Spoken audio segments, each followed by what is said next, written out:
back with Billy Topley at Ludlam Island Brewery in Ocean View, New Jersey. What's next? Next is the inescapable worldliness of mankind. My favorite. This beer was chosen specifically because it's Sal's favorite. I don't know which one it is though. It's this one. It's this one? Yep. That's Shades. That is Shades. You're right. Look at you. Maybe It's the glass. No, this is right. This is my favorite. All right, you can go first. This is definitely my favorite Ludlam Island beer. The inescapable worldliness of mankind. Yes. Edgar Allan Poe, right? It is Edgar Allan Poe. No, for the record, I did not know that. I had to look it up. It is. So it's funny story about the name.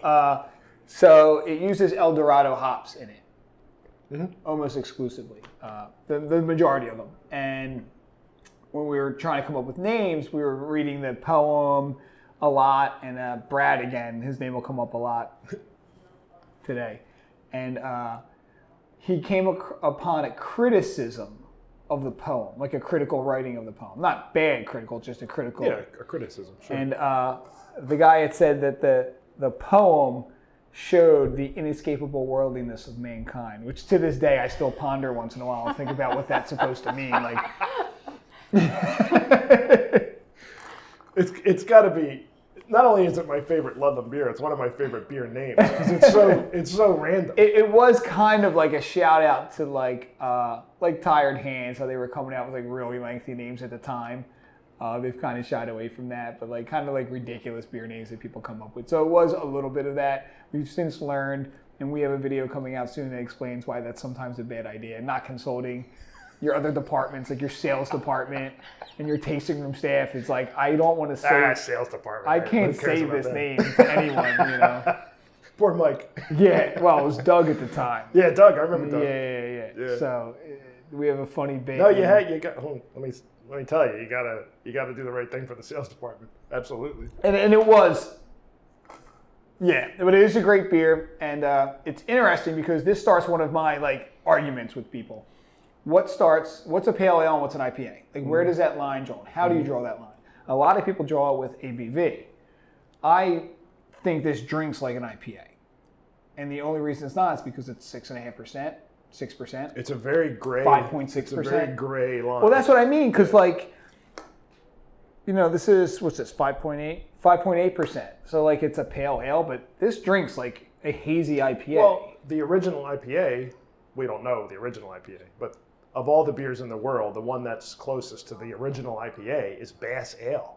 Yeah. It's not strong. It's not super hoppy by today's standards. Yeah. Right. But as the evolution of IPAs, this is still something that really isn't well defined. What is an IPA? No, it's not. I feel like it's hop content. Like, we have a session IPA. Well, what does that mean? Like, why can't this be a 5.8% IPA? What's the ABV on this? 5.8. So why 5.8. is this a pale ale? Right. But my session IPA is an IPA. Right. It's just bizarre. I think it's funny. Session is what? Paper Tigers? Paper Tigers. Yes. Yeah. Which she loved. I do. People love it. I love it. I love it. It's a great beer. Yeah. Good stuff. Very cool. This is really, really good. So because it does have, it's hop forward. You know, it's starting on that haziness. It's got a beautiful mouthfeel. Like, to me, this is. Now my toss up every time I come here, and if this is on tap and Copper Hat, I'm like, I got to make a decision. Then you have a dilemma. I don't think they would pair well mixed. I'll have one of I'll have one of each. Tell us about your TV show. We came up with a concept called Ludlam on the Road. It's really just meeting people that we've met. Ludlam on the Road. You got that? We're gonna put a link in the doobly-doo below. It's fantastic. One episode, this guy nailed it. I was like jealous because he did such a great job. And go ahead. So the premise of the show is literally just to meet cool, interesting people and see cool places that we've come across in our 5 years of For example, the guys who are farming oysters. Yes, who's a good friend of mine since my college days. Yeah, exactly. So before we get to the beer, which is the oyster stout, how did the TV show come about? How did you end up making it happen? Dry January. Yeah, we remember that. Made that happen. Me having a clear head for 30 days. I make no bones. I tell everybody, Try Dry January. It will change your life. It makes you more appreciative of everything. I'm a big proponent. I'm definitely going to do it next year. Mm-hmm. It was a lot of fun. It was cool. And I have to be absolutely brutally honest. I didn't know about Dry January until I saw you break the fast with John and South Jersey Beer Scene. It's like, oh, Dry January. That's a great idea. It is a great idea. Start the new year off right. Yeah, maybe 2022. I have more chances.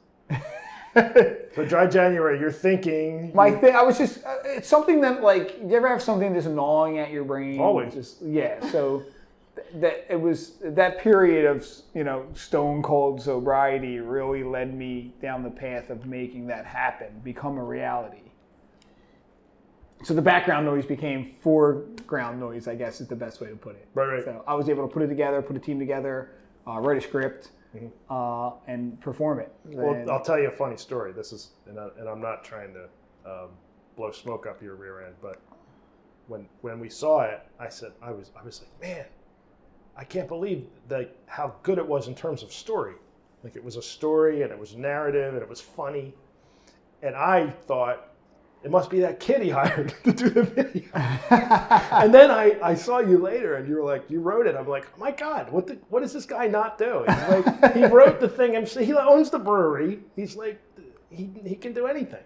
That impressed me. I appreciate it. That was Thanks. fun. It was a lot of fun to do. I had some past writing experience that maybe helped out. I don't know. Yeah, the whole thing with the T-shirts at Cutstown and. Yeah, all true stories. Yeah, no, it's really for some. If our first video was half as good as yours, I'd be happy. But it's not going to be. I did steal your intro though, so for everybody watching, me on the scooter. I mean, it was my idea, but it was supposed to be the intro for this show. Yeah, for my segment. We should still use it totally. Oh yeah, well it's yours. we might. We shot it. It was Bill's idea, and we shot it, and then. Our thing got held up, and editing and COVID and everything. And then he called me. He's like, "Do you mind if I use?" I'm like, "Absolutely, man, use it." But it really talks to who I am. Like, oh my God, is that today? Like, how many times did I call you about today? I was like, wait, right? What day is this again? What time are you coming? Like, I know, right? I'm just very scatterbrained sometimes. But when I focus on something, it's dead focus. What's next? So next, we're gonna do Where My Shades At. Where My Shades At. I love the name. So which story do you want to hear? How the beer came about or how the name came about? Actually, we have the name in the other video. So okay, cool. Give us how the beer came about. So the beer is part of a double IPA experimental series that we do. They're just numbered like 1, 2, 3, 4. And new hop comes out or a new technique Joey wants to try. We'll put it out as an experimental double IPA series. If it hits the market correctly, then it gets branded and gets a name and gets born as its own thing. And this was one that really blew up. Like it was really exciting to see how this beer really took off. So it's like a big IPA, right? What's the ABV on this? So it's a double IPA, so it's 8.5%. It is so good. It's so smooth. And it's double dry hop. This one is not. This one's single dry hop. Okay. Right, the one he was making the day we were there, I think. Okay. He might have been planning to DDH. It doesn't matter. And that's cool when we DDH something. That's always exciting. Yeah. We're true DDH people here. We've been double dry hopping all of our stuff. And what's that mean? What's that mean to you? What does that mean to us? You dry hop it twice. See, that's not what it means to us. Oh, what does it mean to you? It means we double the amount of dry hop. Oh, interesting. So a lot of places so there isn't like an industry standard on what double dry hop means. Okay. So a lot of places will just dry hop twice, which is fine if that's what you're going after. We literally do double the amount that the normal version would get. So to us, that's how we feel like the true meaning of it should be. That's really interesting. Now we normally dry hop it twice, and that's what we consider double dry. But with twice the amount, or it varies. Not necessarily. Yeah. So to us, we do dry hop it twice, but we do it with the same amount twice. Okay, for timeout. For the people who are watching this who are not beer nerds. Isn't everybody who's watching this a beer nerd? One would hope. Isn't that the minimum requirement? That's definitely our target audience. Okay, dry hopping. When you hop beer, you generally put the hops in the kettle when the beer is boiling, and that draws out the bitterness, depending on how long you leave it in there. So you leave it in there for an hour, you get a ton of bitterness. You leave it in there for 5 minutes, you get a lot of aroma and a little bit of flavor. Dry hopping is after the beer's cooked, and it's in the fermenter, and the yeast is in there bubbling away, and you add more hops in the fermentation. And this is kind of what created this revolution in Vermont with New England IPA. The style is tons and tons of dry hops, and it created that haze. So that's what we're talking about. That haze. The question now is there you go. Is double dry hopping adding double the amount of hops in the fermenter, or is it doing it twice? I'm really glad you asked that because I never even thought about it. No, it's a cool argument to have because some people, there's different arguments to be made about the scheduling of your hops, like when you dry hop. So there is, a lot of fact-based stuff too that dry hopping at certain times in the fermentation and even, almost post-fermentation does certain things to draw out different aromatics and different, sensory inputs from the hops. So it's delicious. That's all that matters. Yeah, so that's all that matters for the non-beer nerd. From the get-go, we really wanted to double the amount. We really felt like that. And you said 8.5? 8.5%. I mean, it is dangerously smooth. I don't want to miss. I don't know off the top of my head the amount of hops per barrel that we use. I would guess it's somewhere close to the 6 to 7 pounds per barrel. Yeah, it's really a fine double IPA. So when you see a $20 4-pack, know that it costs us a lot of That's money. the reason. Right. Yeah. Oh my God, though. It's the ingredients. When we do like a big New England, And that's why this is $3 a glass. so you have options. And $10 a 6-pack. Mm-hmm. When we do a big New England style IPA, it's crazy expensive. Yeah. No, that's part of the game. Yeah. Speaking of business, your advice for microbrewery, what's your COVID-19 survival guide for microbreweries? Have a canning line. Have a canning line. Because literally, if I didn't have a canning line, I don't know where we'd be today. We kept everyone working throughout the pandemic. Yeah, you told us that before. The public has been so supportive of us, even when there was absolutely no inside consumption at all. The amount of people that came out and did curbside or got home delivery was truly, truly humbling. It was unreal. I mean, tell them the keg story.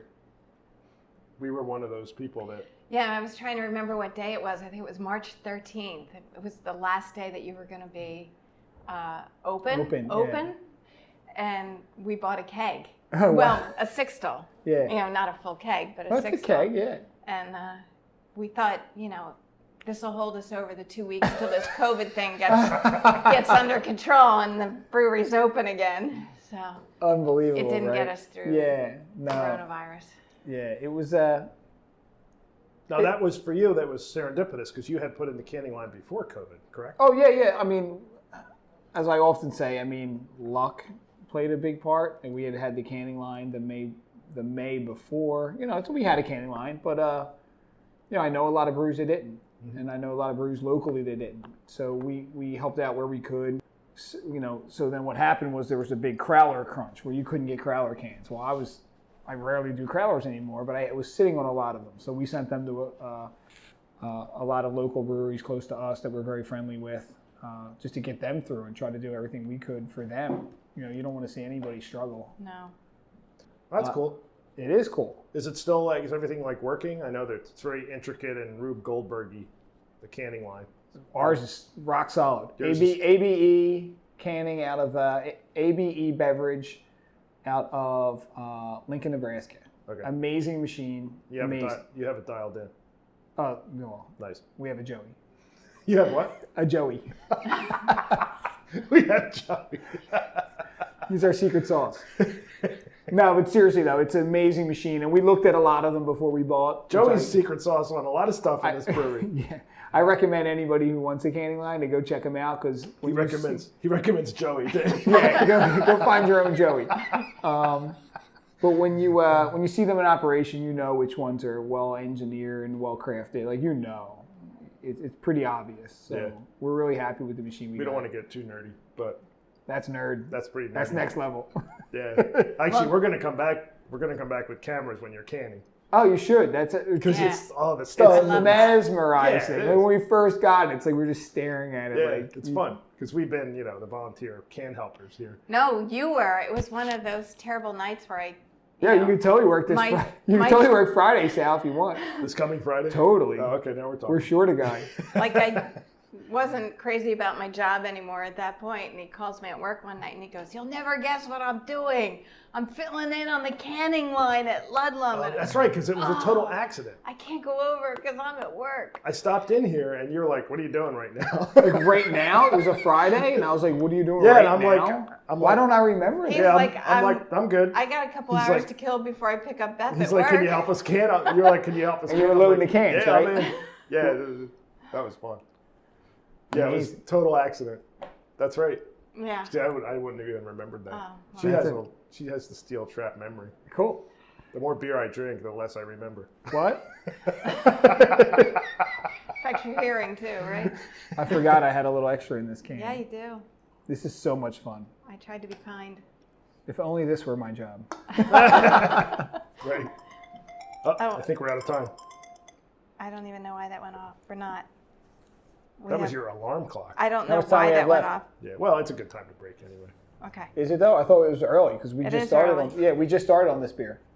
We have 4 minutes, approximately. Yeah, so we can do one more beer. Mexican. Mexican. Yeah, you ready for that? Do you want to finish that last, the dark beer? We'll do Devil first. Okay. That's Oh, this that is one. Maui? Uh-huh. Yeah. Wait, I'm going to finish the shades. I'm not letting that go to waste. No, it's not going to waste. It just doesn't have to be finished this moment. Okay. I But promise like, it's not let's going to be waste. honest. Like we're talking up these beers. How much better are they ice cold? Like, let's be honest. For me, be honest, I prefer them on the This warmer side. temp? I do too. Well, this is a little warm. Somebody gives Some of me these- a frozen glass, Oh no, and no. I just cringe. But like, see, to me, these beers have their own mouthfeel, so I need that. Like, I call it brightness. The carbonation level of it, like I call it brightness. Like it pops on your mouth, pops. Right. And I feel like when it gets that temperature, it's almost like too thick. It's To me, it's like cheese. Okay. As it sits I out, got it you. gets warmer. Yeah. The flavors. spreadable. It's easy. Spreadable beer. Easier to spread. Beer whiz. Beer whiz. I love it. It's great. All right, tell us about Devil Went Down to Maui. This stuff is spicy hot. Do you It's like- think? Oh, it's yeah. Okay, so there's so many cool things about this beer. I don't know where to start. Okay, one, it originated from our cask series. So for those of you out there who don't know, So smell it. casks are a more traditional way of making beer and carbonating beer. When you put still beer, like beer that isn't carbonated, it's been done fermenting, but it hasn't carbonated, into cask, like smaller, kind of like kegs. Then you seal it up and put some conditioning sugar in it, and the yeast reactivates and naturally carbonates the beer. It's a fun way for a little brewery like us to experiment with beers, flavor beers, 5 gallons at a time, 10 gallons at a time, instead of 650 gallons at a time. Yeah. So a lot of the beers that we have today originated from our cask series, and this is one of them. It's really awesome. It has habanero and pineapples in it. It's an IPA, 7%. When we first did it in cask, the base beer was Fish Alley. We've since adjusted a little bit for everything, but we collaborated with Hank Sauce for this, and that was more. Yeah, tell us about Hank Sauce. They're in Sea Isle, right? Hank Sauce is a hot sauce company that originated in Sea Isle. They now have a large production facility in Millville. Okay, they're on the But mainland they now. still have a restaurant in Sea Isle that crushes it. Is Unbelievable. it Hank's? What's the name of the restaurant? Hank Sauce. Yeah, it's Hank Sauce. The restaurant is called Hank Sauce? It's called Hank Sauce. Oh, okay. Yeah. So Nice. they're cool, super cool dudes. Matt worked for the restaurant that I worked for. He was a delivery driver all through college, and they're killing it. I mean, the hot sauce is phenomenal. It is. I had This some today. batch had some honey habanero in it, and it's more ceremonial. It's more a shout out to them. But the beer's phenomenal. They came over. They all tried it. They're using it in some specials at their restaurant currently. So if anybody wants to shoot over there, if you can get this out soon enough. I think, did you make a chili with this once? Did I make a chili with this once? For Brad. Brad was the chili I don't know if I did, because it had pineapple chunks in it. Yeah. So pre-COVID, Wait, pre-COVID. Tell we me would have about the chili competition. We had a chili competition here. And the winner of that went on to the Piccalilli Right. chili cook-off. So it was fun. It was really a good time. Oh yeah, it was great fun. Yep. One of the things we missed. Yeah. Thanks We to thought COVID. about doing a COVID version where like there'd be a line, everybody would come up, you'd be served it, you wouldn't touch any, but it was just the logistics of it were just too difficult. Complicated. For the record, we're like at least 6 feet apart. This is an 8-foot table. There we go, It's 8 8 feet because that's the biggest piece of plywood I could get to make the That's why tabletop. we had to figure out this whole thing, shooting at this distance. Is that my phone? No, it's us. Okay, It means we're out of time. So we got to take a break. excellent. We'll be right back.